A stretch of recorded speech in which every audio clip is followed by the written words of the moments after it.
I'm not used to this. I'm the one that's been missing for a little bit. Whose turn is it? Oh, That's a good I actually question. don't remember. I don't either. Who did it for Dune? I feel like it was Jastin, but I could be. I think wrong. it was me. All right. I do think it was me. All right, we'll go with that then. We'll assume. All right, Heather, A through Z. G.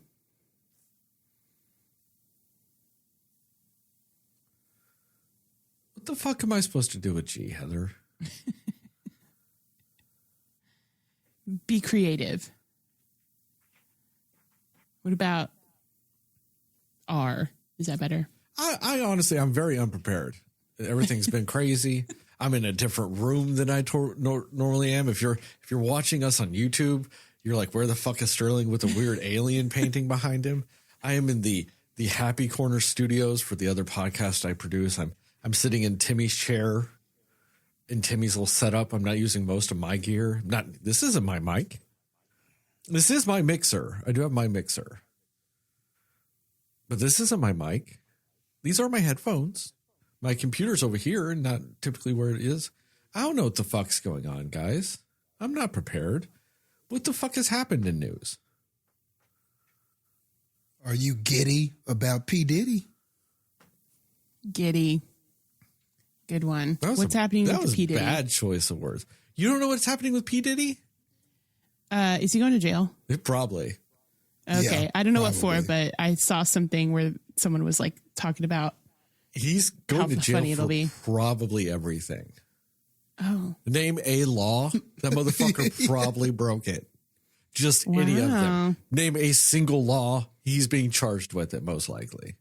The federal government, and by that I mean the Department of Homeland Security. It wasn't even just the FBI. It was the Department of Homeland Security.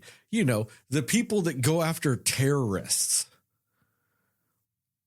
Raided 2 of his homes for suspected sex trafficking. Oh my gosh, really? And whilst doing so, found guns.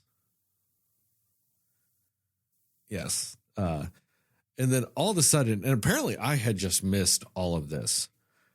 He has been accused of just downright, if this was TikTok, we'd call it graping or SAing. Just damn near everybody the man's ever met, apparently. Wow. Do you remember when him and J-Lo dated for a little bit? Yeah. That was a crazy time. Man, I did not know all of that. Yeah. Like I said, you just name a crime, they are charging that motherfucker with it, most likely. It's absurd.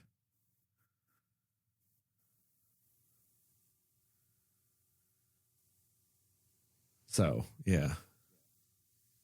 Yeah, it's pretty crazy, man. Like, wow. It's just like now, it's just getting to the point to where it's like, okay, what celebrity scandal is next? Like, it just feels like every month there's something or just someone doing some horrible shit. It's just crazy. And it was so many people, too. It's not just like one person. It's so many people. Mm-hmm. And also, like, I don't know if people know this or not about the way federal law enforcement rolls, especially when it's something like this. You know, when federal law enforcement goes after terrorists, you know, there's all kinds of things that they use that's kind of bullshit in those instances. There's FISA courts, it's all kinds of bullshit. But if the federal government starts investigating you for like tax evasion, sex trafficking, just any of like those types of crimes, like if they start investigating you, like, oh yeah, we're going to come raid your house. We're going to come look at this. We're going to start. When they get to that point, that's because they've probably been investigating you for 4 years. And they just go, huh, man, we've only got 99% proof. We need that extra 1% real quick. Let's go do some raids. Wow. Yes, the federal government law enforcement, when it comes to stuff like that, is insanely slow moving. but it's also because they're not bringing an indictment unless they've got just so much evidence, because they would much rather roll in and go, hey, this is all we have on you. How quickly do you just want to, like, how many of these charges are you just going to plead guilty to so we can get this over with? The federal government, when it comes to their law enforcement stuff, does not like going to trial. They love overloading you with so much fucking evidence that your lawyer goes, for the love of God, just plead guilty to something so we don't have to do this. Wow. Yeah, that's pretty crazy. And like I said, they got to the point to where they raided 2 of his homes at the same time. They've got so much shit. Yeah, it's bad. It is bad. You know, and that's right on the heel. And like, and it's everything too. Every sort of sex crime you've ever heard of. This man is being accused of it. Sex trafficking, children, raping men, raping women, just everything. Just all of it. Yep. Just every kind of sexual bad thing you could do. It just seems like it's there. Like the amount of shit that is coming out about this type of stuff is literally, they could do Law and Order Special Diddy Unit, and just every episode is a crime that he is being charged with. And it would probably run just as long as SVU is running right now. Also, you know, they're getting ready for that episode on SVU. That ripped from the headlines episode. Who the fuck is going to play Diddy? Who is playing Diddy? Man. And they're probably going to do the gross thing too. And he's going to be called like Daddy. P Daddy. It wouldn't be P Daddy. It'd be like T Daddy. Who's playing T Daddy? Oh, man. It's bad. But you know what? Good riddance. Go to jail. The sad thing is if he just did what?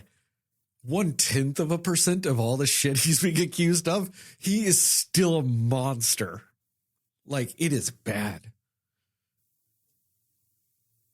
And this is right on the heels of that documentary series they did on the ID channel, that Quiet on Set, which is just like, oh, look at all these children getting just abused sexually, mentally, physically, every fucking way you ever could take advantage of a child on a TV show.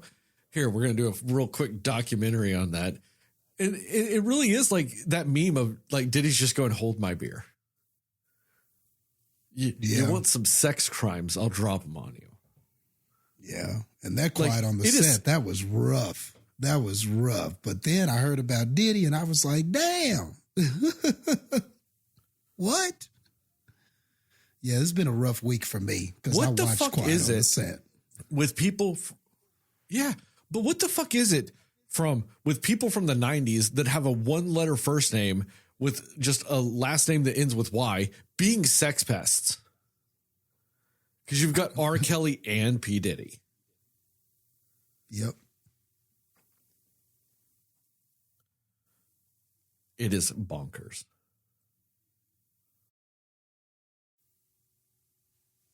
Wow. What kind of Coke Zero were you drinking there, Jastin? Just the regular kind. Just regular. I got the spiced. How is that? I saw a commercial for it and I was curious about it. Okay, so it's raspberry and spice. It's just spice. They're not saying what it is. I think it's a little bit of star anise, which is slightly licorice, but not that strong. So it's like raspberry and like some spicy notes, right? I don't love it, but I weirdly can't stop drinking it. It's just a unique enough. Sneaks up on you. It's a unique enough flavor that I'm like, it's for a limited time, so I'm just going to drink it during its limited time run because it's going to go away, you know? So I'm like, I might as well get this flavor now. Like I said, but I don't love it. But I've literally bought a case, like a 12 pack of this every weekend for like the last 3 weeks. I just can't stop to try. I didn't know it was going to run out. I figured it would stay around, so I might need to try it. I'm under the impression it's going to it might rotate in and out. It's like those, like the Coke Zero Imagination Land or whatever the fuck they did for a little bit. Like, I'm pretty sure it's going to disappear at some point, but like I said, I don't even love it. Like, if somebody were to drink it and go, that's gross, I'd be like, that's fair. But I like raspberry shit. I mean, if it's got a little hint of raspberry in it, yeah, I should like it. Like I said, I don't know, but I can't stop. Like, I would much rather just go to my fridge, which also has a cherry Coke Zero in it, and drink that just nice classic cherry Coke. But every time my hand reaches for that one, it grabs a spice next to it. It's like those magic tricks where it's like every time you grab it, it changes to the other thing. And then when I put the back in the fridge, it turns back into a cherry Coke. But when I pull it out, it's a spiced.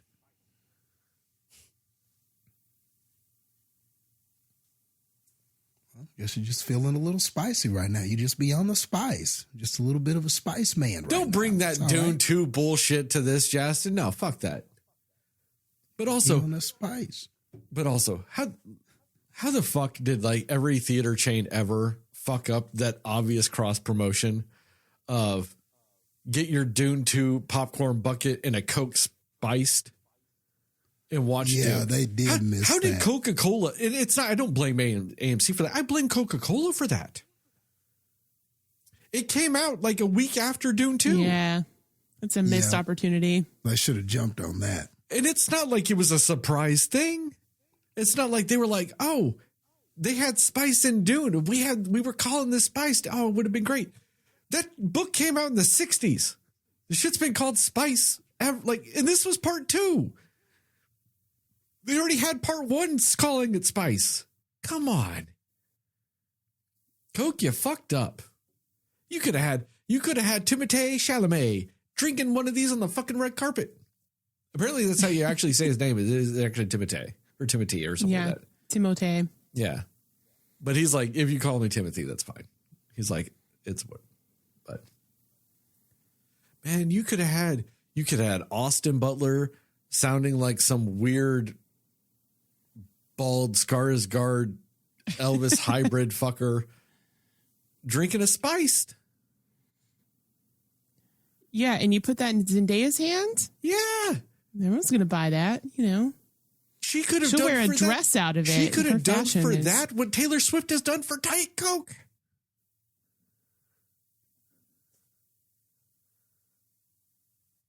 I don't even like Dune 2, but you have Zendaya like drinking it. I would have gone, what you doing there with that? What is that? I want to try it. Yeah, exactly. I might not like all the movies and whatnot, but I am easily tricked by celebrity endorsements.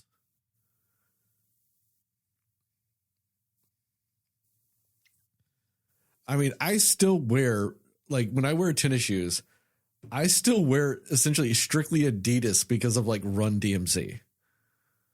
Like, oh, really? Yeah. Nice. You can't have a song called My Adidas getting stuck in my head and not think I'm going to wear nothing but Adidas. That's fair. Yeah. Like, where's the My Nike? Nowhere. Come on, man. The Adidas track suits in the back. Oh, man. The black with the white stripes. Just the cleanest fucking look I've ever seen. And I'm still even super old school with my Adidas sneakers too. Because for the most part, I just wear Adidas Superstars. The cap toe Adidas sneaker. Like, there's the standard fucking Adidas. Like, I'm tough on my shoes. So I'll wear the black with the white stripes, or I wear the all blacks, but they still got the stripes on it. Yeah, product placement kills me. I am so all over that shit. And you know where it probably comes from? To loop this in. Probably comes from Ghostbusters when I was a fucking kid. Ghostbusters cereal, Ghostbuster Slimer's toothpaste, all that shit. Oh, I forgot about that. Yep. Ecto Cooler? Drink yeah. the fuck out of Ecto Cooler. Mm-hmm. Like pretty much the entirety from like when it came out to 1992 or whatever was just me drinking Ecto Cooler and using fucking Slimer toothpaste. Yeah. I'm surprised you didn't try to get that limited edition Slimer bucket for this movie. Have you seen that? That Slimer bucket of popcorn? Mm-mm. Why the fuck would I get anything associated with this fucking movie, Jastin? It looked kind of cool, though. His mouth is all open, and then that's where the popcorn is. And then you just eat it from his mouth. It looks better than the neat. Dune one. It looked kind of neat. I figured you would have got on that, Sterling. I figured you would have been like, oh, yeah, who you going to call? Was that a Cinemark exclusive? Who did that popcorn bucket? That's a good question. I have no clue. I just saw it a few times on socials and whatnot, but I don't know. Oh, that is a Cinemark exclusive. I was about to say, I don't recall Cinemark. seeing it where I went. Yeah. Yeah, the AMC was it's a Ghostbusters trap. The one for the Afterlife was just a trap. This one is like a trap with light shooting out, so it's like kind of clear, and the popcorn's in that section. I don't have any of those promotional popcorn buckets. I am mad though. I am mad that I did not get the D&D D20 popcorn bucket. I was so fucking stupid for not getting that one. That one was so fucking cool. Yeah, that was cool. And, good movie, so it would have been worth it. And it always makes it better. And it was just like, it's a cool, simple thing. And, nobody mistakes it for a fuck toy like the Dune 2 one. It's just simpler times. Jastin, really you still need to get on that. You still haven't seen that, I know. right? I have really slept on that movie. I just have not seen it and need to. See, and this is the bullshit about it too. That D20 popcorn bucket, you can it is selling on eBay for $200 now. What? Because that's how fucking cool it is. Damn. I need to see this. I'm gonna look that up. I found one of them going for $170. Like people are like, there is a business on Etsy where people have 3D printed stands to present your D20 popcorn bucket. Oh man, that is a cool one. God, I was fucking stupid for not getting that. That is a cool, like, collectible, like, that's something you could consider, like, a collectible item. Oh, yeah, that That's one's really just cool. legit. It's super fucking legit. And Justin, you do. Well, get the fuck. How the fuck have you not watched D&D yet, dude? Like, do you not? I know. Do you not like being entertained when you watch a movie? I do. I'm just so behind, man. I'm so behind on so much shit. Maybe that's what I can do. I've got a couple of free weekends from wrestling. And maybe instead of, and I'm considering not taking any bookings and just kind of taking a break. It's been a busy 3 months, but maybe that's what I can do with that time. Maybe I can get What If in, get Echo in, watch some of the X-Men 97, watch the Dungeons and Dragons. Silent Night. You can watch that finally. Oh, yeah. Yep. I haven't seen that either. Which one? What? So That Silent Night movie that he didn't know we were doing the movie on. I forgot that movie existed. oh, how could you? I really only remember it in the context of our podcast because it was the funniest thing ever. You said Silent Night, and I legitimately was thinking of like that David Harbour Santa movie. I was like, oh, yeah. What do you mean? Jastin watched that. We did an episode. We watched that. Yeah. It just turned into one of the funniest episodes too, because like Jastin was just like, explain this to me because I missed it. What happened? That was fun though. I was just on there chilling with y'all. Yeah, that was fun though. It was fun. But yeah, see, I need to get that in. I need to catch up on some shit I've been missing. Maybe I can make some headway with this stuff. And you know what? Try to fit in some Ted Lasso if you can, because you will not regret it. Oh yeah, see, You haven't that's even caught another up one. you haven't caught up on The Last? No. What? I haven't caught up. I'm behind on that. Euphoria. Like, there's so much stuff I need to catch up on. I thought you would be caught up on Euphoria because I thought, isn't there only 2 seasons? Yeah, and I've only seen one. And then I saw a couple of the in-between episodes that they did. Like but the that's one-off it. episodes. Yeah, those one-offs. But I haven't seen season 2.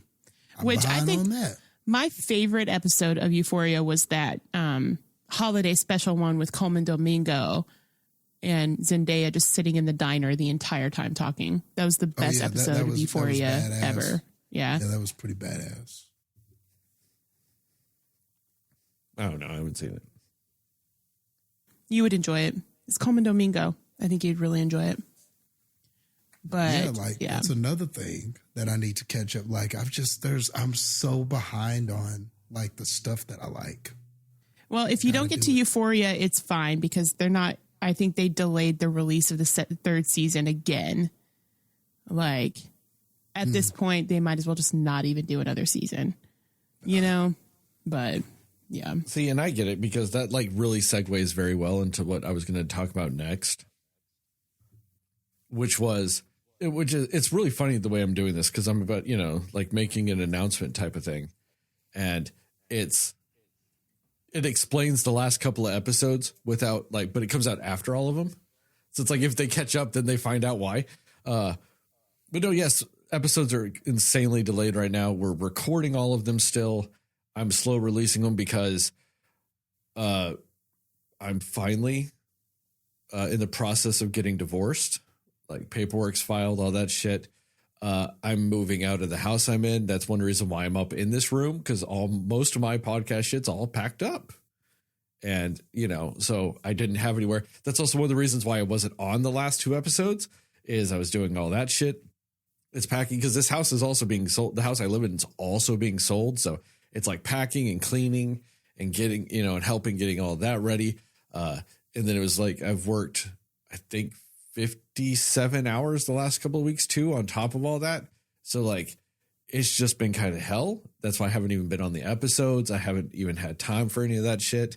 And I'm super behind on editing because of all that, but I'm actually kind of catching up. I'm actually knocking out all the audio and getting all the audio released. And then I'm going to go back and finish catching up on all the video.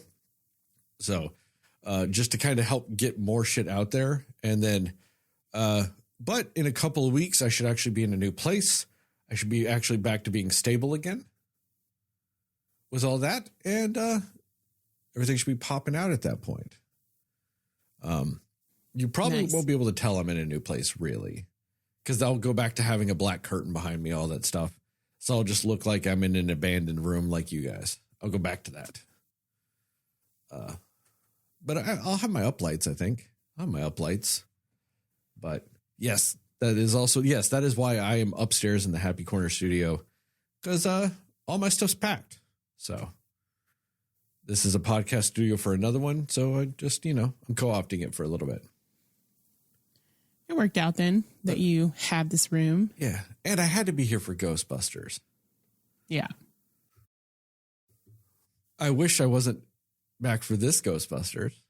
I was about to say, you're going to prove Jastin's statement correct in a non-ironic way? No, you're not. Definitely not. All right, let's hit record, or not record. Let's hit the intro music. I see it's been a minute. My transitions aren't as flawless as they typically are. Had a little hitch.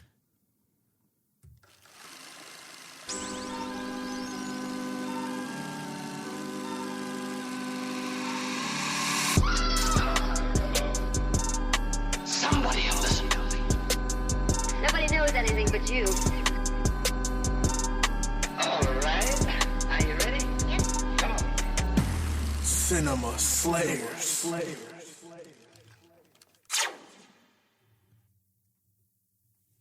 Hey, Cinefans, and welcome back to another episode of the Cinema Slayers podcast. I'm Sterling, and as always, I'm joined by Heather and Jastin. And tonight, we're going to talk about what we liked, didn't like, and everything in between with the brand new Sony Pictures release, Ghostbusters 5, The Frozen Empire. We will go spoiler-free recommendations and scores, and then into a more spoiler-centric section with time codes in the description to allow you to jump around if you so require. And with all that, because I missed everyone so much, I'll start this off. Fuck this movie. Fuck this movie. Fuck this movie. And he's back. Hands down, no matter how you want to look at it, dissect it, think about it, perceive it, any of that shit. This is the worst Ghostbusters movie ever made. By a big margin. Not even close.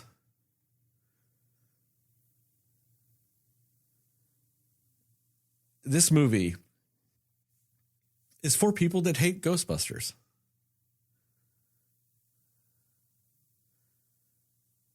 And if you are a fan of Ghostbusters, why the fuck would you like this movie? This movie does not like you. Is this really what we want from this franchise? If you really look at the Ghostbusters franchise, and you even put on your green Slimer tinted glasses when you do so. Let's be real. There's like 2.5 good movies. Come on.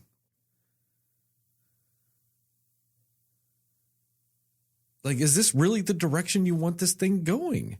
Do you really want to watch a bunch of fumbling old men contribute nothing to the fucking story? Do you really want a bunch of kids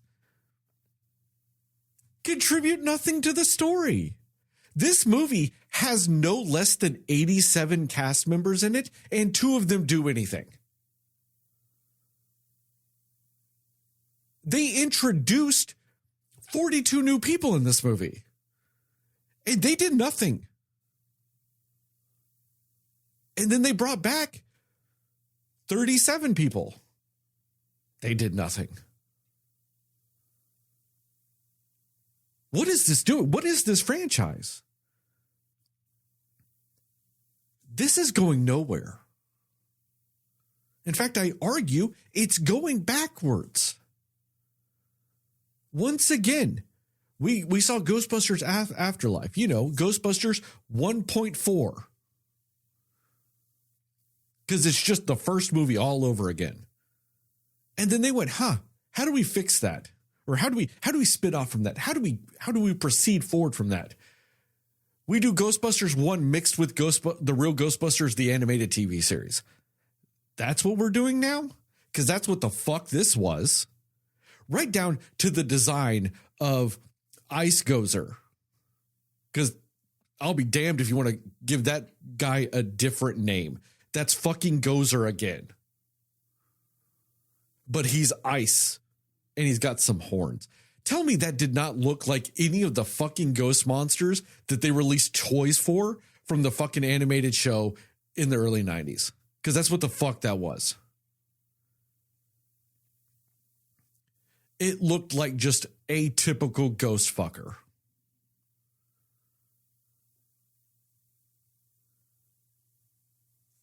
What the fuck is this? And it's not even that I'm like sitting on my lawn like, oh, this isn't my Ghostbusters. It's not my Ghostbusters because what? I want new shit. I'm not asking. I'm not even one of those people going, oh, we need to get back to the. No, fuck all the old shit. Give me something. Just one thing. Anything. Just a speck of anything new. Because nothing they've done yet in any of these 2 new movies is new. Say what you will about the 2016 all-female Ghostbusters. They're the ones that introduced the wrist-mounted proton pack things. They're the ones that introduced that shit, not this movie that stole from that one. This is fucking nothing. And the worst thing, the even worse thing on top of all of that shit I just said, it's also boring. Like, the salt in the wound it's boring. It's unfunny. It's nothing. Jastin, what about you? Dang, man, I can't believe you didn't like this one. Man, I'm just... It was almost shocker. 50-50, so wasn't it? shocked. Like, I was just right on the line. I could have almost tipped over into liking it, obviously. I was just so close to liking it. I'm just so shocked because I sat through the movie and, man, I really didn't like it either. So, like... Man, I mean, you said it really. It's just got too much going on. Way too many characters. But we didn't know what story we wanted to tell. But does it have anything going on, though? That's the weird paradoxical thing about this movie. So much is going on and nothing happens. Exactly. Like there was so much in it and none of it gets developed or fleshed out or anything. So ultimately, like you say, we don't do much of anything. And man, there were just so many plot points and I just don't feel like any of them worked. There were some that I felt like had potential, but we just never reached any potential with any of them. And I totally agree with all of these characters that they introduced. I'm just sitting there going, why does this person exist? Like, why is this person here eating up screen time, doing something and like, it's so weird. Like it's crazy how all of these movies lately, like Madam Web and even this movie, we keep saying that like with Madam Web, we said that was a throwback to like a bad comic book movie in the early 2000s. And to me, this is a throwback to like a bad sequel. Like, remember those cash cow, just bad sequels that would just come out and the characters don't evolve. They're just the same as they are. 3. Yeah, that's what it is. It's like that. It's just a bad sequel. None of the characters really evolve from where they were the movie before. Who grew in this movie or really became something different from what they were in this movie? I mean, and even when a character kind of had an arc, it was almost like they just broke up a montage into 4 parts and said, okay, we'll do this scene, we'll do this. And this is not even really a spoiler. Like, I'm just going to say it. Like Paul Rudd's arc, it was like, man, I really want to be assimilated and you know, a father and part of this family.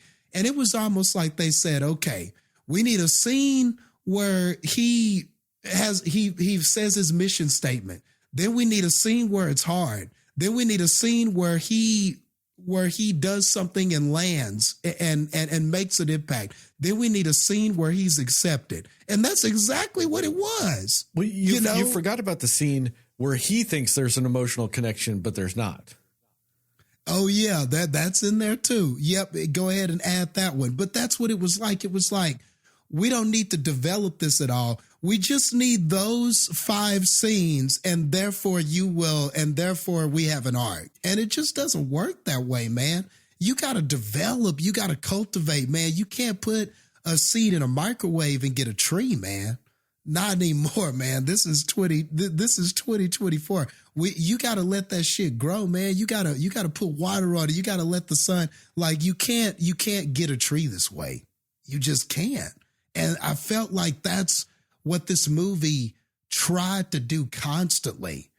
And there was one thing that happened in it with the Phoebe character that I thought had potential, and they had a chance to be nuanced, and they had a chance to kind of do something very interesting for Ghostbusters, and they just flopped it. I think that they failed even with that. And y'all probably know what I'm talking about. and they failed. They had a chance. I'll say this without it being a spoiler. They took what could have been a nice plot development and nice character development and made it a MacGuffin. Exactly. And that was bullshit, man. They cheated us, man. There was a real chance to do that. Had more potential than anything, I thought. And then we just flubbed that too. You know, we slimered it. We just, you know, put it in Slimer's mouth and he just gobbled it up and shit. So yeah, ultimately this was just a disappointment, man. And it's got those nostalgia beats, and you've got some actors in here, you know, Paul Rudd, and these people are trying, you know, old girl that plays Phoebe, McKenna Grace. I like her. I like her a lot, man. I really like her. And as much as I like her, the story just was beating. It was like a person you really like just punching you in the face, and you're just trying still to like them, and they are just punching you and cussing you out until you can't like them anymore. And that's kind of what this felt like. Like a lot of these people I really like, and man, they were trying to charm it up, but boy, this dialogue and this story was just not helping anybody. So yeah, it's a big disappointment. And to me, it's a throwback to one of those cash cow disappointing sequels in almost every way. Heather, what about you? Yeah, I'm pretty on the same page with you guys. Like it was not memorable or standout film in any sort of way. I'm not going to go as far as to say like I hated it, but I agree that it's definitely the worst Ghostbusters movie. I mean, and it's interesting what you say too about just all of the new characters that they bring, because they also sideline characters that were brought in as new characters in the last film. You know, like they're just not really doing anything in this movie. So what was the point in them? Or why didn't we, just utilize them in a better way? And then like, I don't know. This was just unfortunately not a funny movie. They really wanted it to be. And I mean, they've got funny people in this movie. They've got Paul Rudd. They've got Kumail Nanjiani, two people that I usually always find funny.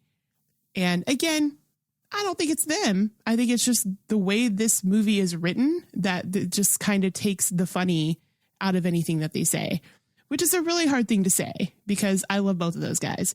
But yeah, I mean, there was maybe one or two amusing scenes, but not like, oh, this is a hilarious moment or a very memorable moment. You know what I mean? It's just pieces of humor here and there. And that's about it. But, I mean, and like, I agree. I like McKenna Grace. And I remember thinking like she was definitely the best thing about the last movie.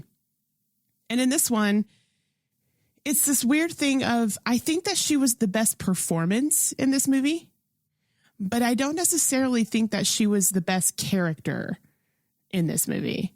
You know what I mean? Like, I don't like the developments or lack of developments that she has throughout the film, which again, more the writing than it is her, obviously. But I think that she's really good at playing this character. I just think, she just wasn't the best character because they, kind of like what we're probably going to talk about in spoilers of just the way that they kind of use her for certain things, but also just her teenage angsty self doing weird stuff. Like, just, I don't know, just things that I'm like, she's very upset and angry and, supposed to feel like the outsider, but kind of for no reason. Like, she's that character, like an unwarranted version of that character. And I was just so annoyed with that. So it made me be like, I don't care for her character in this movie. But I still think she was the best performance of the movie as far as performing her character. Finn Wolfhard was fine. He was underutilized as well. But, I mean, he kind of has this thing, at least in my opinion, where he is kind of like naturally funny. He just does things that are silly that it just kind of works with the characters that he plays. So he kind of came across a little bit more naturally funny than some of the other people, but funny is a loose term here because nothing's really that funny in this movie. Yeah, I don't think that they really knew what they wanted to do with a lot of the film. And they just wanted to trick you into thinking that they did because they're like, we rebooted it and you guys liked it. So let's just do another one right away. And really, I mean, they fooled a lot of people, I guess, because a lot of people like this movie. So maybe it's just us, but it's just very lacking in a lot of ways. It's just a disappointing film because you have, especially when you have the Ghostbusters name attached, there's like an expectation that you kind of expect that goes along with that. And this doesn't really live up to that standard, in my opinion. So yeah, it was fine, I guess. It was all right, but it wasn't good, and it was definitely not great. So it borders more on being bad, but it's really sitting very, very low on the it's all right section for me.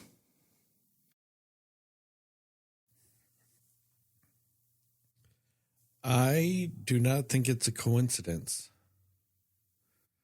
that both Madam Web and this movie are made by Sony. Just throwing that out there. I don't think that's a coincidence. Recommendations and scores? Yeah. Yep. Recommendations and score. What you got, Heather? It's tough. Not really. I don't really think that you're missing out on too much. I know that the people who want the nostalgia of Ghostbusters will want to see it because of the people that they bring back and all of that. But as a standalone movie in and of itself, there's not really anything special about this movie. It's by no means anyone's best performance of the people that you'll know. And it's going to be the least entertaining Ghostbusters film. I agree with you too, Sterling. I do feel like parts of this movie dragged. Like there was, and this isn't really giving anything away, but when you have me barely staying awake when Patton Oswalt is on screen, you know it's bad. Like that man is great. He's a national treasure, that guy. But you make me just not care that he's on screen because I'm so bored with what's happening right before that. So anyway, and I know I kind of was like, oh, I'm borderline. I'm like, it's at all right, but almost at bad. It's right below middle of the road for me, I would say. So I'm going to give it 49 ghosts that only have one match left to save the day out of 100. Jastin, what about you? Yeah, I think that it's going to be one of those where if you've seen all the ones up to this point, obviously there's going to be interest in seeing it. I want to say that this made, $45 million at the box office this past weekend, something like that, which, is that good? It doesn't. It's about on par with the last one. Okay. So maybe that's okay. Maybe it'll break 100, I guess. It'll break. I guess it will in a couple of weeks. So it'll probably make its money and we'll have the Lava Empire next. We'll just keep going here. But is this one that you need to jump and go to the movie theater and see? No. If you want to see it, this is one that I think you can wait to see. There's nothing really awesome about it. a lot of the gags from Afterlife are back here. And a lot of times they're just, some of those gags are just straight up recycled. You know, we're just in a different place and we're recycling some of the same stuff. And like I said, any plot point or any development that had potential, it just wasn't reached because you couldn't develop anything because you just had so many things. And it really just like, it is the definition of just something that's a lot of flashing lights. It had some of the style of Ghostbusters. It had the things and the elements of Ghostbusters, but there is just no substance to speak of. Like everything is paper thin. Everything is just surface level. And if you're one of those people where you like movies like that, like you just want to see the people you like, you just want to see, what's the name of the vehicle? The Ecto 1? Yes, the Ecto 1. You just want to see the Ecto 1. You just want to see Slimer. You just want to see Ghost. You just want to see the Trapper. You just want to see them shooting the photon guns and all of that kind of stuff. You know, if you just want to see them in the uniforms, then yeah, it'll probably be enough for you because you get all of that. You know, you're going to get the car. You're going to get the proton packs. You're going to get the traps. You're going to get Slimer.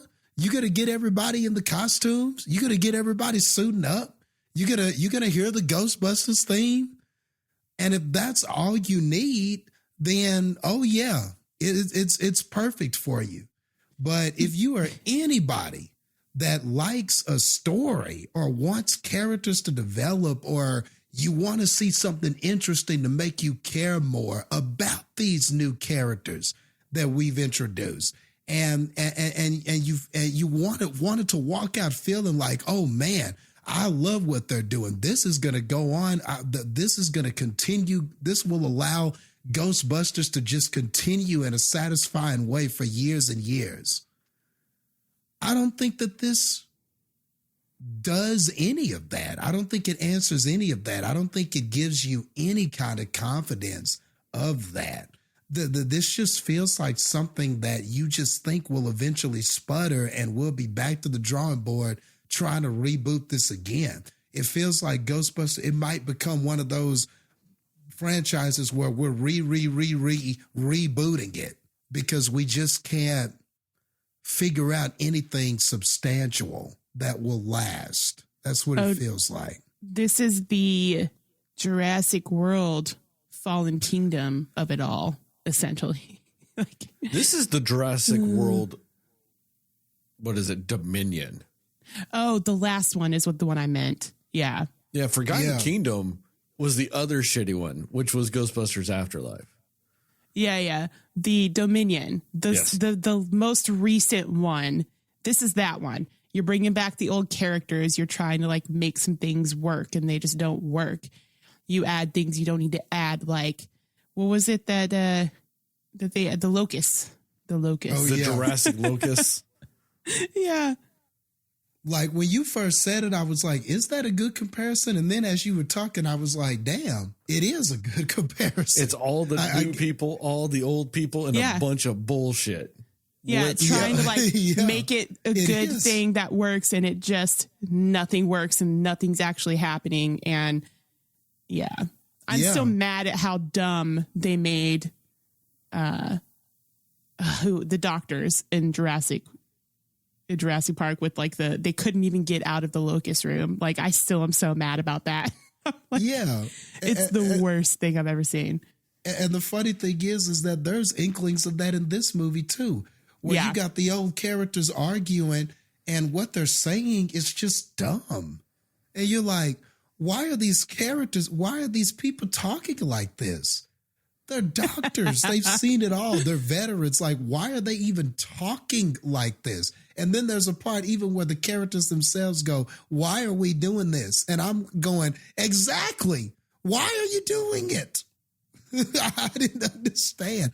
Like, but yeah, I think that's a really good comparison. So like, you just get the sense that this is not something, like I said, that's going to last. You just get the sense that eventually we will be starting over, because I just don't think, like, I would hate for Ghostbusters to just become this, where every few years we get a movie and really all it is just showing you, hey, remember this old shit? Hey, look at these new characters that we haven't developed. Hey, here's some more new characters, so that it feels new by adding a bunch of stuff and not developing it. And we get to the end, we play the Ghostbusters theme, and it's just too late. We got your money already. You've already seen it. Like, I just hate for Ghostbusters to become that, because Ghostbusters used to be this really funny satire, and it felt innovative and fun, and it was so smartly written. And I just hate that we are so far away from that and lost its way. Yeah. And ironically, the last thing I'll say is that after the movie ended, there was this older lady that was sitting kind of near me watching the movie. And, you know, and so I'm looking up to see if there was like an after credit scene and everything like that. And I found out there was one. So I was sitting there waiting on the little mid-credit scene. And the lady gets up, and we had just like a little interaction before. She was trying to find her seat or whatever. So she, you know, she found her seat. So I guess she felt comfortable enough to walk up to me and say this. She just had to express it. But the movie's over. She walks up and she goes, "They'll never be as good as the first two." And you know what? She might be right. She might be right. Yeah. If this is all we want to do, if this is all we want to do, then you know what, lady? You might be right. As long as if this is what we think is the formula for success, you are probably going to be right, lady. So, you know, I think that was a great last thing for me to hear from somebody in there watching the movies. So confirmation that it wasn't just you. Yeah, it was almost like just confirmation. It was just like fate that she just told me that. She just summed up my feelings after seeing the film. But with that being said, man, we'll give it, I don't know, we'll go 38.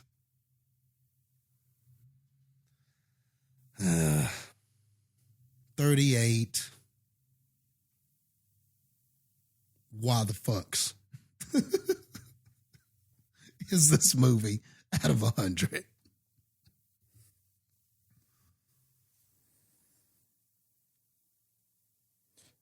While I agree with that old lady, or that lady, I might have just added old to, I don't know. Well, I might agree with that lady.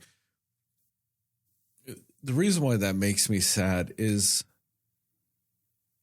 I want new Ghostbusters. Yeah. I want them to take this franchise in a new direction. I want them to do new, cool shit. Quit rehashing the same shit over and over again. I want new shit. If this movie took chances and was bad, it'd get infinitely more credit than this rehashing old bullshit, take it safe, vapid waste of a movie that we ended up getting. Because this was nothing. And to me, this is why you at least got to give the 2016 movie some credit. It tried some new stuff. The fans automatically rejected it. You know, I didn't like it because I don't like the way they did some of the humor in it. You know, some of the humor in it doesn't line up with what I think's funny anymore. And so much so that, but it's also the same type of humor we're getting in these newer movies too, though.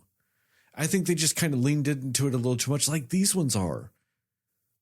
You know, the whole, like, especially like stuff with slime, like the slime ghost sliming the people and overly sliming. Yeah, that works in the first one with Slimer. You know, that works the first time we see it with Slimer. It works less in Ghostbusters 2 when they're shooting each other with the pink slime. And there's some slime jokes with that. It still kind of hits, but it gets a little less effective. And then you get nothing until 2016 Ghostbusters, when you've got the scene where it's like Melissa McCarthy and Kristen Wiig are just like getting slimed by those ghosts in that house. And they're just like, oh, I've got slime in my ass crack. And they're just like, oh no. And it's like just all that. It works less. And then you get to this one where it's like Finn Wolfhard gets slimed 5 times by Slimer. At what point are we going to retire the somebody getting fucking slimed joke in these fucking movies? This is not Nickelodeon in the 90s and 2000s. Quit fucking sliming every fucking movie. Stop it.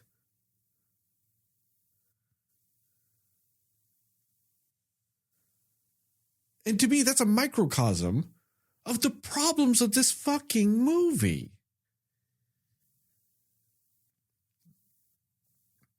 Nah, I don't recommend it. Nah, I didn't like it.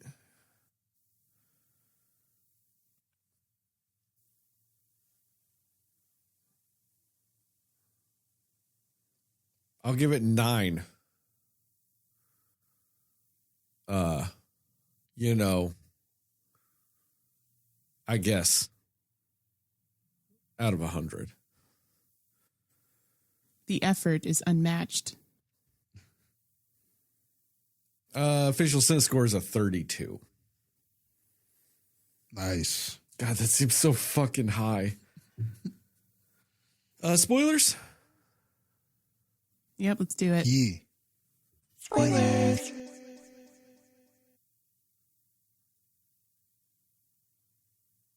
Jastin, I would like you to start this by talking about the scene you were talking about earlier that was like, could have been something, but they just fucked it all up.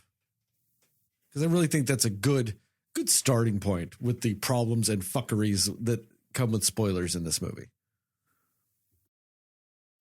Okay.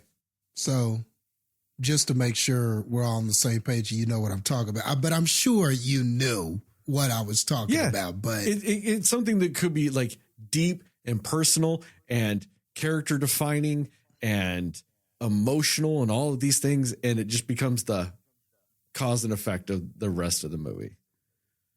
Yeah. But also happens like what, 3/4 of the way through the movie? So it's very weird to have that be the catalyst for the third act so late in the movie. Yeah. The placement of it is so weird, but just so everybody can know what we're talking about. But we're talking about when Phoebe meets up with and plays chess with, what was her name? What was the name of the ghost? Oh my gosh. I'm mad. Melody. Sparky. Sparky. Melody. Yes, Melody. That had potential, guys, because that whole story arc did. But it really did. Nothing. It really did. Because she came at a time when the character was kind of feeling down, and you had this whole idea of like a Ghostbuster befriending a ghost and kind of understanding a ghost, and kind of you had this whole thing of maybe like a Ghostbuster kind of understanding a ghost, or a ghost and a ghost understanding a Ghostbuster. And you could have had this really nuanced thing. I felt like you could have really done something with that. And that could have like broke new ground, almost like this ghost helping the Ghostbusters, or the concept of busting ghosts, and not every ghost is needing to be busted and is created equal. And, you know, like there were so many avenues that maybe we could have explored with that could have been really nuanced and really been fun. And I love the way that started. I liked the actress that was playing Melody. I liked their interactions. Emily Allen Lind played that ghost, Melody. I really liked some of the conversations. I like how it started. I liked, I was really digging that, man. I was really digging that. And I was like, okay, where is this going? And it just, like Sterling said, then it just became just such a cliche, typical thing of the ghost is just manipulating her and there's this bigger means to an end. And somehow this interaction ties in to the whole bigger plot and the ice demon man Gozer that we were trying to defeat. And I hated that. I hated how it connected. I hated how it just made the Phoebe character dumb. How she was just like, man, I wish I was a ghost so we could be ghosts together. Why? You were already hanging out. You were already connecting with her. Y'all were already friends and you already befriended her and were talking and stuff. What would you being a spirit, how would that help this relationship? Why did she want to do that? It was just like, I'm angry, I'm mad, I want to be a ghost with you. That was too left of a turn for that Phoebe character, given what we were given. Like, I just don't think that she would have done that. She's too smart for that. It didn't even feel like anything that character would do. Like, it really didn't. It was just completely out of character to compromise for the reasons that she compromised. Now, I'm all for characters making mistakes, having a lack of judgment. And I get that this character is young, but just leaning on that when she's this genius and has invented all this stuff and is this Ghostbuster and everything, you've already told us that we should expect more from this character. So then she can't just be a stupid teenager just when the plot serves it without it developing that.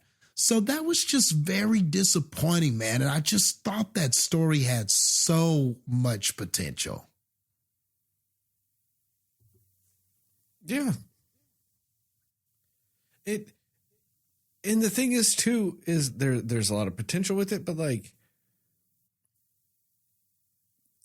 they also weirdly didn't need it because there's a real quick solve to 90% of the problems that have like catalysts and problems in this movie. Why the fuck was your 15 or 16-year-old daughter being a Ghostbuster? Like, I know she did it in that small town, Nebraska, where the fuck they were, but you're now in New York City. They had a fucking research lab. Why the fuck wouldn't she have just been working there? Yeah. And then you have Lucky, who was working in the research lab, be the fourth Ghostbuster. Yeah. I get that by doing that, you have no movie because essentially you remove all of the conflict in this movie. But it's not unreasonable conflict. The mayor's not wrong that your 15-year-old should not be shooting high-powered laser weapons randomly throughout New York City whilst hanging on the outside of the car. That is not unreasonable of the mayor to say that is wrong. Yeah. Yep. And that's like, and that was one of the points that I had of like, she was so pissed off at her family for being like, how dare you not let me live out my calling to ghost bust? Like, when it's like, you were there when the mayor flat out said you're too young and it was essentially illegal to do. Like, she's so mad being like, I can't believe that they would just not let me. And it's like, why do you think they're not letting you all of a sudden? Like, she just acted like they had just decided to just, ruin her life because they were following what the mayor had told them needed to happen. Like, it was a weird reason to be that pissed the entire movie at them. Are they really bad parents for potentially not wanting to go to jail for child endangerment? Is that really bad parenting? Exactly. And she's a smart and you girl. feel like, exactly, like you feel like she would have just found another way to help them. Like She's working in the smart fucking enough. research lab. Exactly. That we didn't tell them about for some reason. Yes. What the fuck? But Why would Lucky you not is tell all them day, about every that? day in that lab. But Like, but Lucky, who is friends with Finn Wolfhard, who apparently they just do not talk whatsoever. Ever. They just stopped talking. So much so that he's like, "Oh, you're not interning with them. You're actually interning, but working." Why the fuck would she go, "Hey, yeah, you remember how I'm getting that internship at Winston Zedmore's company? Yeah, I'm going to be researching ghostbusting shit." Fuck yeah. Yeah. That's awesome. Why the fuck wouldn't they communicate that? because Exactly.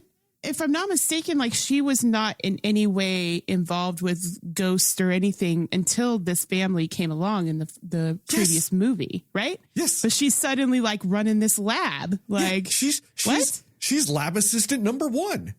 Yeah, she's all over it. But then she's like, but I have to keep it secret from the people that even introduced me to this world, who taught me how to even survive this world of ghosts. I understand Like, that what? you would want to keep it secret from the public that you have the Ghostbusters research lab. I get that. But you wouldn't tell the Ghostbusters? Yeah. You wouldn't tell the Ghostbusters? Why wouldn't you tell the ghost? Also, how much money does Winston Zedmore have that he can do all this shit but can't fix the Ecto-1? Can't stop leaking roofs in the fucking firehouse? Why are they rehashing shit from the first movie of, oh, shit's in shambles? Oh, they've got money now. Why the fuck wouldn't that be the shit that's fixed? Why wouldn't they fix it? Yeah, that shit should have looked great. That shit should have been immaculate. This should have had revolving doors and all this crazy shit. I mean, that whole thing should have been redone. You know what I mean? If you had that kind of money and that kind of resources, but we couldn't do it because nostalgia. So it's got to look and feel like the old one because nostalgia. Exactly. But you sacrifice any amount of common sense to the altar of nostalgia. Exactly. Like they Because needed Walter. why wouldn't you spend the money and want a more efficient ghost busting base of operations? Because it doesn't make any sense. Or a more efficient ghost busting transportation unit. Yeah. Because if it wasn't broken down, they would have caught that. What did they call it? The Harlem Dragon Ghost or whatever the fuck they called that thing. They would have caught that fucker like 8 minutes earlier. Yep. No destruction to the city. It makes no sense that they would have done that. He's bankrolling them. He's got a ghost busting laboratory research R&D center. But also, why the fuck have they not done any upgrades to the what is it, the containment unit in 30 years? They didn't reinforce a damn thing. And they also didn't prepare for, we have all these ghosts captured in the lab. And if something goes wrong where our systems go down, they could all get out like they almost did. You don't have shit on a battery backup? Like I know he's like, oh, the generator will kick back on. You don't have a battery backup? Also, with an automatic transfer switch? That's a lot of ghosts, a lot of lives on the line potentially, and you don't have a battery backup? What is that? I install on a weekly basis power systems that have better backup power capacity than this ghost research center. It's absurd.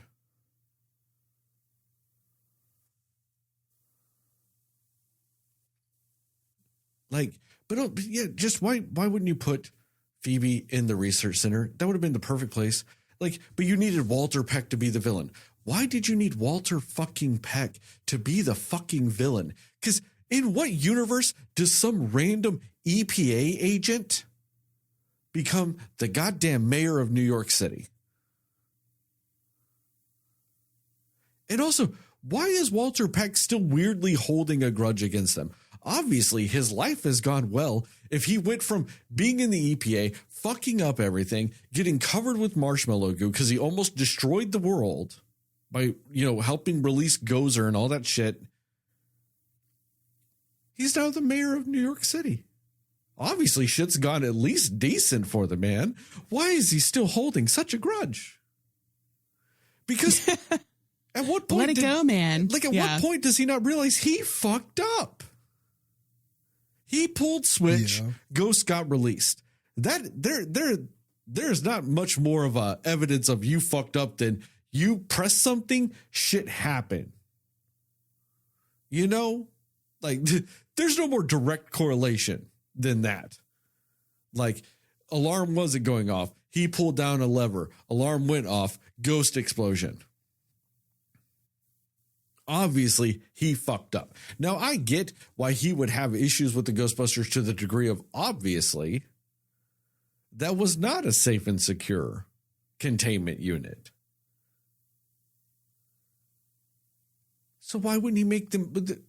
Why wouldn't he at least make them? He still didn't make them upgraded. That's the problem. He still didn't make them upgraded. He's the mayor of New York City, and he still didn't go, did you upgrade that containment unit that was really easy to set off and destroyed like a bunch of shit? Did you fix that yet?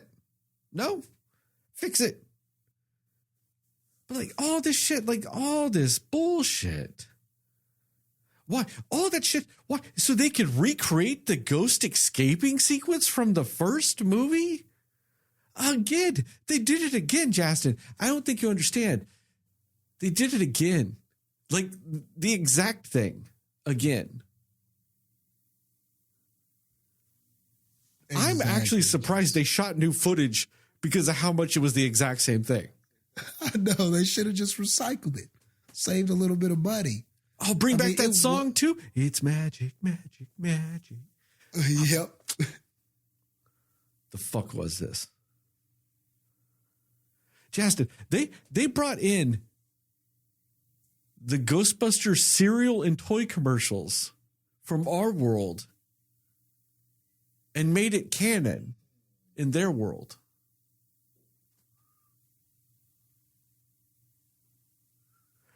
The Ray Parker Jr. music video is their actual theme song in universe.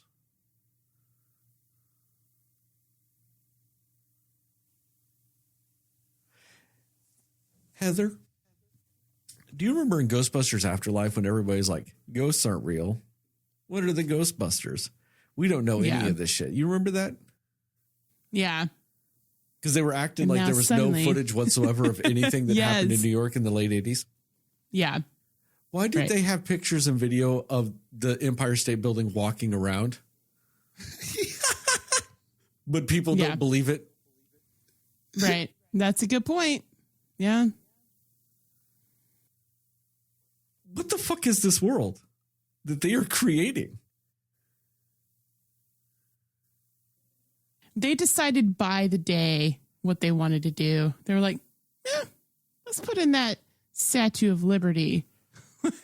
You know what? Let's just add Lucky into this. Let's just see what happens if we just have her run in this lab and like whatever. They just did random stuff. Hey guys, do you remember in this movie when this possessor ghost takes over one of the lions? I think it's Fortitude or whatever in front of the thing. And it's all walking around and moving. And the cops pull up and they clearly see this gigantic stone lion jump. And then go, why would they blow it up?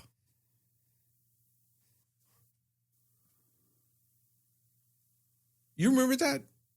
Do you remember all like 8 cops staring at that thing as it jumped? And then they go, she just blew it up for no reason whatsoever. Right. No, that's true. Do you remember in this movie when there was a library ghost, the exact same library ghost from 30 years before, that apparently is just terrorizing the New York Public Library for 30 straight years, terrorizing them. Do you remember in the first movie when they couldn't do anything in that part of the library because it was terrorizing people? Yeah. And they apparently just abandoned an entire area in the New York Public Library. Just abandoned. But didn't put up barricades. Didn't put up anything. They just went, people just know you don't go to the ghost section Of this world where they didn't know what Ghostbusters were. Yeah, but nobody knows ghosts. People aren't taking pictures of library ghosts constantly. How would that not just be on the map of tourist shit to do in New York? Go to the Statue of Liberty, go to Ellis Island, eat a slice of pizza, take a picture with library ghost. How would that not be the New York version of the Bean? Yeah, it would be like on that list of top things to do in New York. Library ghost. It would be up there. Like, how long could you stand there as library ghost rushes you, like till you run away? Like, it would. How would that not be a TikTok challenge? Come on. But hey, ghosts aren't real, man. The fuck is this movie? Hey, guys, did you like that joke in this movie? Whenever, Ice Gozer was like, "Are you the fire master?" Like, do you get it? Because it's like, the keymaster. Again. Yeah, and I was like, come on, man. Do you remember? Do you remember when they practically did that in the last one too? You remember that? Yeah. Also, how the fuck are there still little baby marshmallow men? All they do is destroy themselves. What is the point of them? Toys. Literally one of my questions. Toys. What do they do except just... They're just there. And just They're kill just each other. there. But all they do is destroy each other, though. They're constantly happy. They're happy and they're destroying each other. But that's the thing, is they're destroying each other. How the fuck is there any left? Because every scene you see them, there's no less than 52 of them dying. Yeah. I mean, I know the whole thing is like, oh, they keep multiplying, but still, like... From what, though? From where? The thing is they came to life because bags of marshmallows were around ghost here. So how the fuck do they keep multiplying? It's just, did every marshmallow that exists in the world become a little mini marshmallow man? And if so, how the fuck is there a truck at the end of this movie with marshmallows? Because he would have just been knowing he was carrying marshmallow man. Why would you tempt fate and make a single marshmallow knowing that it has a 99% chance of becoming a marshmallow man in the Ghostbusters universe in the year 2024? Yeah. I mean, and it was also like until the very moment when Phoebe finds them, they hadn't just escaped that room before with that podcast, like, where he's like, oh, I took him from whatever. Like, they didn't choose to do anything reckless until Phoebe found them, when they were just, all they do is make chaos. Like, what? They are in Ray's store just chilling. Like, they're still destroying each other, but they're just staying in one place, just whatever. But then they are so dangerous at Ghostbuster headquarters. They have to be contained. So they have to be contained there, but they can just run rampant in Ray's store. And why was there a part where, like, Blizzard, Sauron, Ice Gozer, it was like, he's communicating with them. And he was all, and they were like, he's communicating. For what? What was the point of that? But also, why is it? What was he doing? Why is it when they first get introduced to the, horny ball, they're scared. They're terrified of that thing. But then later in the movie, they're attracted to it. Also, another genuine question. Why did this ghost guy like just know who Phoebe was? Because like, you know how library match girl, she's like, does it have to be her? Like, it's like, well, how do they know who she is? Yeah. How did he know her deep, intimate, personal secrets? Yeah. That he could get her to turn into a ghost and release him. Right. Yeah. It's like, I'm keeping tabs on this little girl for whatever reason. Like, why? How do you know who she is? It doesn't make sense.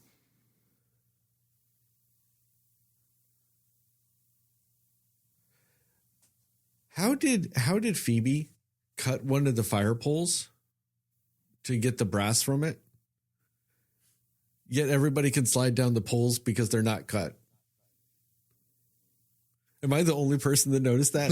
Because she cut a pole. She cut a fucking fire pole. That. She did cut it. It shows everybody sliding down that thing. So she obviously didn't cut it from the bottom because then we would have seen that section cut out. But that would imply that she cut it from the middle or the top, which would mean it wouldn't be stable and you still wouldn't be able to slide down it.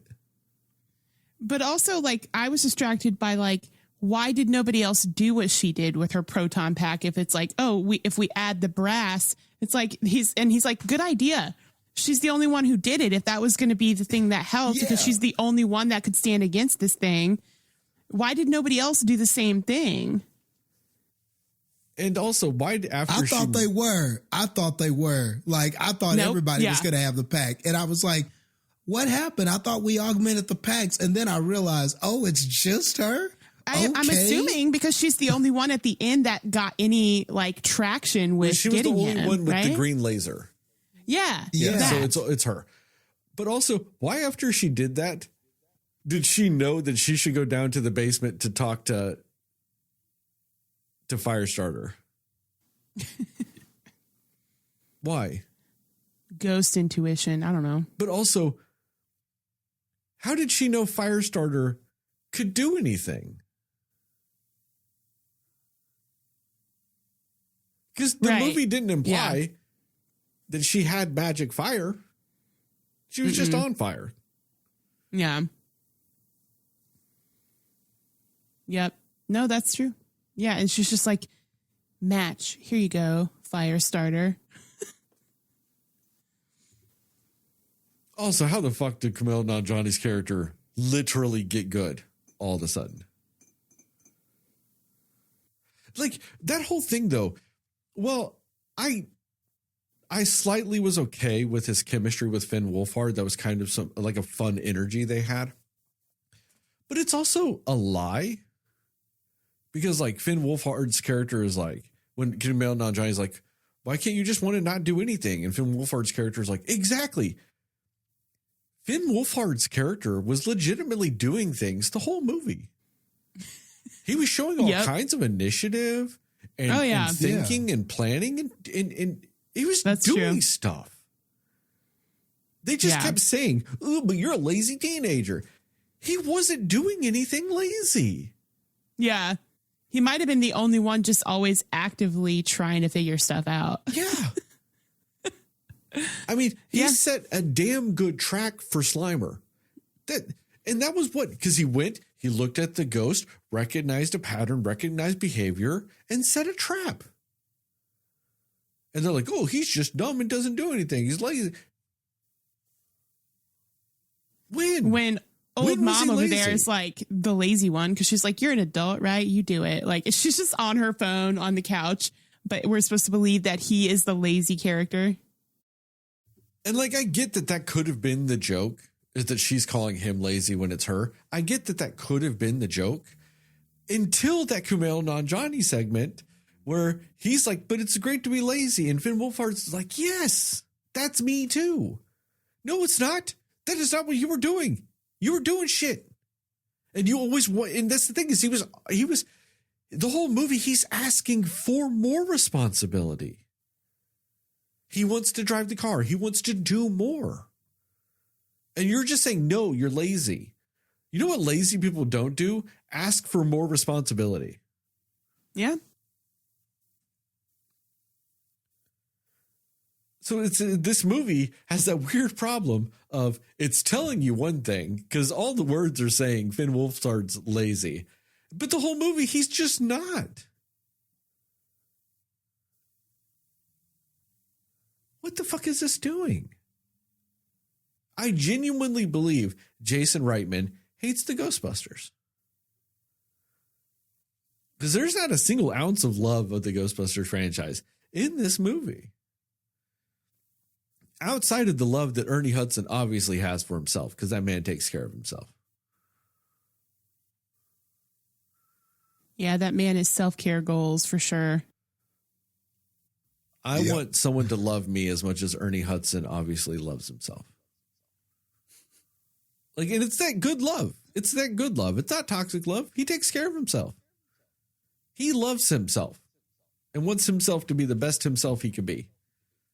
I want that.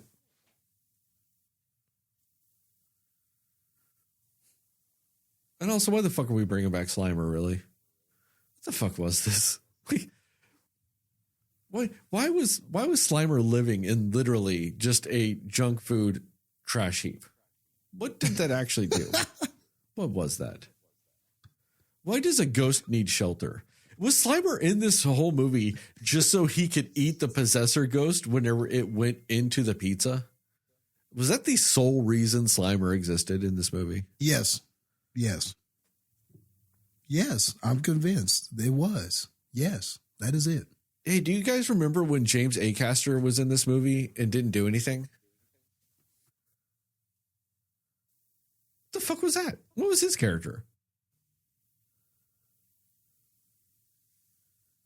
Do you guys remember when Bill Murray was in this movie and didn't do anything?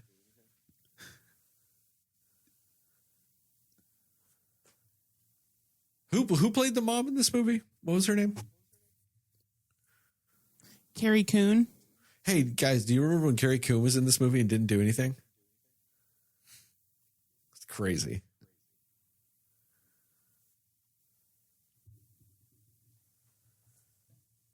Just, what the fuck was this movie? Other than just bad. Hey, guys, do you remember that scene when Paul Rudd was practically singing the Ghostbusters theme song and they showed it in the trailer too? Yeah. Which would have been more amusing if they hadn't have shown it in the trailer. Like if you just went in not knowing they were going to do that, I would have been like, huh, that's kind of funny. But they just kind of ruined it. Hey guys, do you remember when there was this Ghostbusters movie that only had like 6 ghosts in it? Good times. Do you realize that there's only like 6 ghosts in this movie? There's really not actually a lot of ghost busting happening. It's just a bunch of shit happening. They ghost bust like twice. Yeah.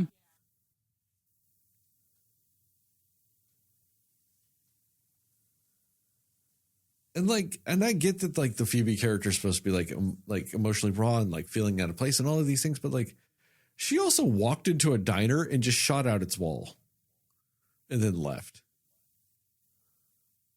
She's a terrorist.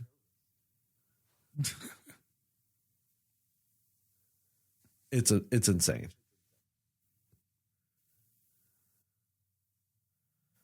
And we're probably going to get another one. Yep. To do what? Like, so Dan Aykroyd could come do another movie. So Bill Murray can come do another movie.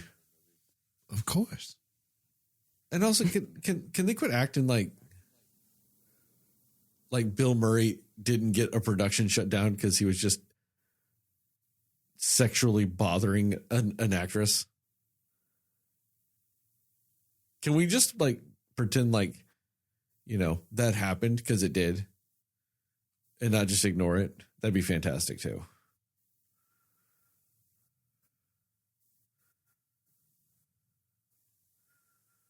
I mean, the only one that is just a normal human being is Ernie Hudson. And he's also the one that to me should have the biggest grudge against the Ghostbusters franchise and against Dan Aykroyd. because Dan Aykroyd and Harold Ramis originally wrote that character for Eddie Murphy. Eddie Murphy turned it down. So then they were like, oh, well, they ended up hiring Ernie Hudson. Ernie Hudson was like, damn, this is a good role. This is like a big, meaty role. And then they went, oh, we're also adding Bill Murray. And, oh, we're going to cut down the role of Winston. And then, like, every day that he showed up to set, they cut more and more of his lines out of the movie. Oh, no. Yeah. I didn't know that. Yep. Is he cool with them? Like, I don't know what happened there. It was like 30 years ago, but still. I mean, honestly, like, if you really look at it, he's probably got the most consistent career at this point. Because, you know, he just acts. Like, he just goes and does acting, just goes and makes money, does TV shows, just goes and does shit. And all of them, the rest of them are just wildly inconsistent with it at this point. I mean, Bill Murray is more or less considered iconic for a lot of his stuff. But like I said, garbage person. You know, there used to be rumors about his ex-wife was like, yeah, he used to beat the fuck out of me. And like emotionally abuse me and like just, you know, say all this terrible, horrible shit to me constantly. And you would see Bill Murray and you would hear stories about Bill Murray and all this stuff. And you're like, nah, that can't be true. Because like there's no evidence of that anywhere else. And then you hear the story about how he treated Lucy Liu on the set of Charlie's Angels. Just yelling at her and telling her she can't even act. There's no point in her and all this other shit. The reason why he's not back in the next one, because he's just a gigantic piece of shit. And then you hear the stories about this Aziz Ansari movie where there's this young actress and he's just like, oh, I think you're attractive. Let me physically grab you and pull you onto my lap so I can try to whisper and tickle on you. You know, the thing that respectable, normal people do. Maybe the real secret to Ernie Hudson's looks is being unproblematic. That's really the fountain of youth. Maybe like Right that's there. why he looks so good. Is he's just so non-problematic? Like he's just like he's just the anti that. Yeah, which is also why I think Paul Rudd hasn't aged much, because unproblematic, just people living their lives. And Except he being looks nice older people. after this movie, and I think it's because this movie is just kind of inherently problematic, just for the fact that it exists. You know, And he was really trying to Paul Rudd. He was really rudding it up, man. He was really trying. So He hard. was- normally he was works. Rudd. every ounce of Rudd that man had, like Yeah, he just he tried. he went into those deep stores of Rudd, just that Rudd that he put back in there when he was like 15. He's like, this is my emergency Rudd. Yeah. He was rudding. I felt bad for him. In 'cause he any was other movie, rudding, boy. it would He have was worked. Rudding. Yeah. He was. This Yeah. movie, you know how like the ice ghost in this movie was like so cold that it could like freeze energy? Like that's what this movie did with humor. Yeah. Like it just froze and killed the jokes. There's not a single joke in this movie that made me laugh. And I think part of that too is because like what 87% of the jokes in this movie are just references to the old shit. It's just nothing.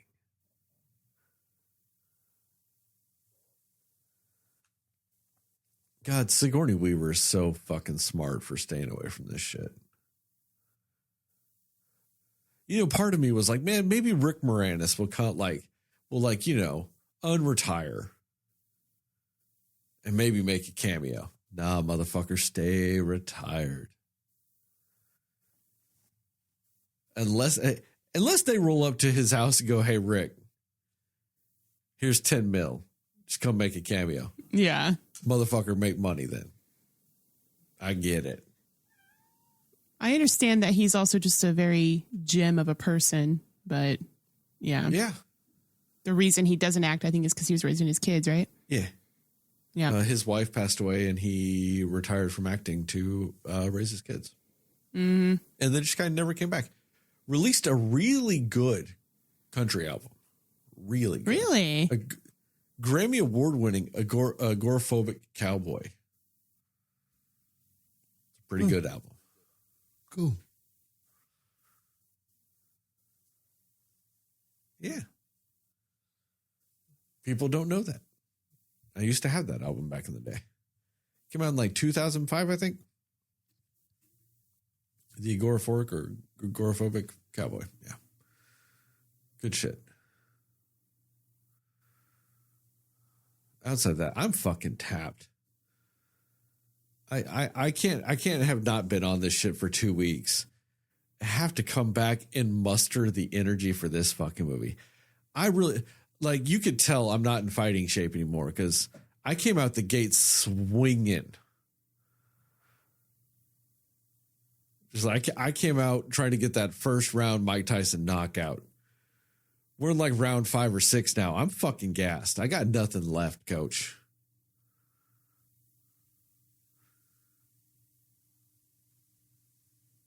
Plus, this movie just really sucks. And it's that draining sucks. It's not that like slightly energetic, like it can energize you to want to talk about its bullshit sucks. It just sucks. Yeah. I mean, just not much happened with anybody. And like I said, just the lack of growth from any of these characters. What did any character really learn? I mean, what did Phoebe learn? She's actually useful. Like, what were the lessons here? Like, who learned anything? No, she learned that even as a kid, she should still be a Ghostbuster.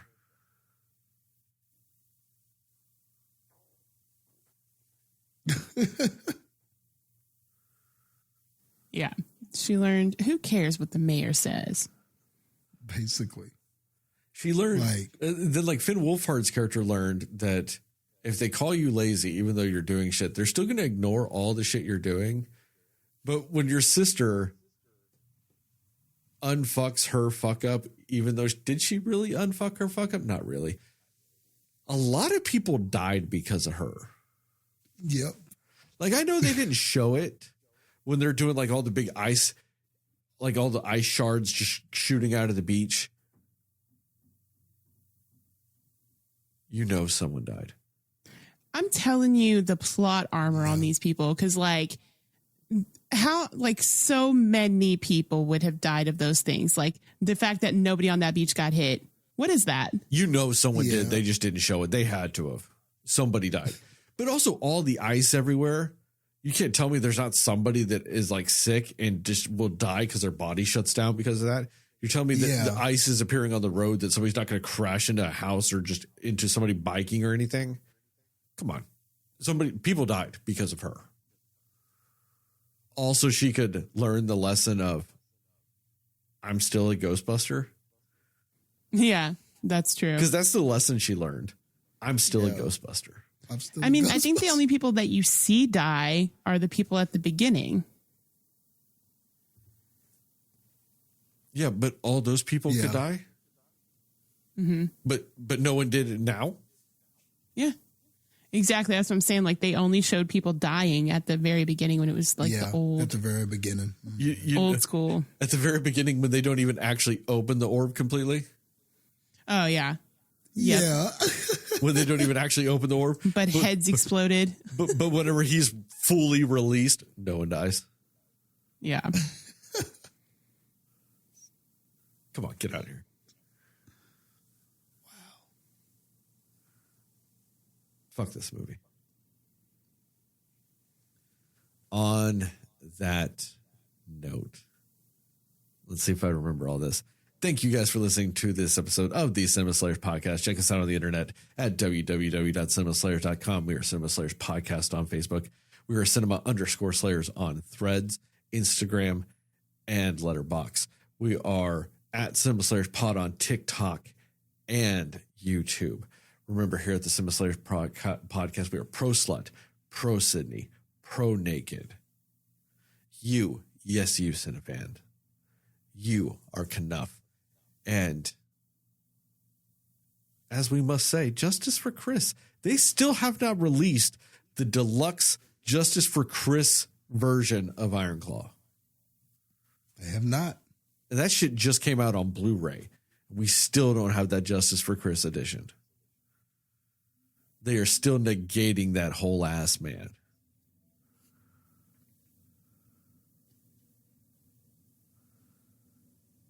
And side note, I know some people might have been worried that over the last 2 weeks when I've been gone, that might have meant that Henry Kissinger did come back from the dead and that I was off fighting him as my destiny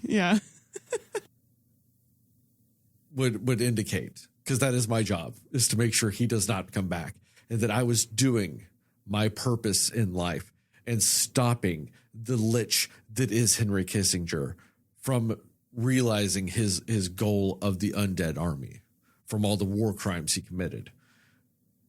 No, I was just dealing with some shit. Henry Kissinger is still dead. Excellent. I really like the look on your face, Heather, of utter confusion of where the fuck I was going with when I started that. Yeah, I wasn't sure. I was like, I know it's been a few weeks. Where's this going? I've been keeping track of it. Don't worry.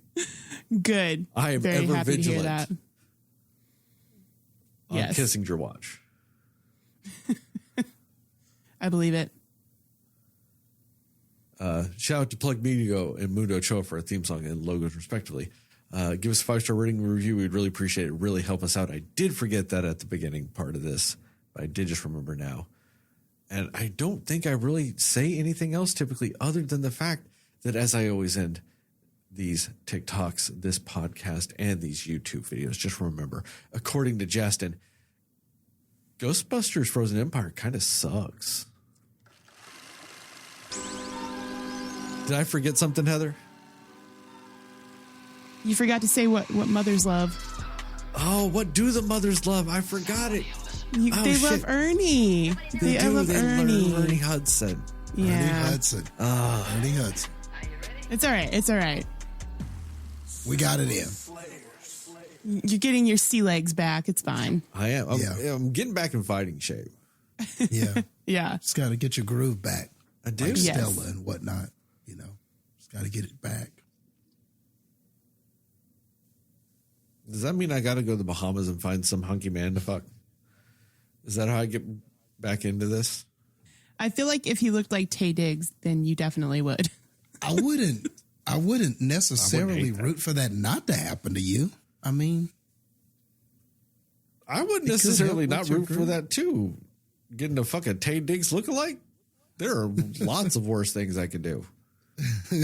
yeah. There's not too many actually- better things I could do, honestly. I was going to say the only thing I can think better is if it was Sterling K. Brown, you know? Oof.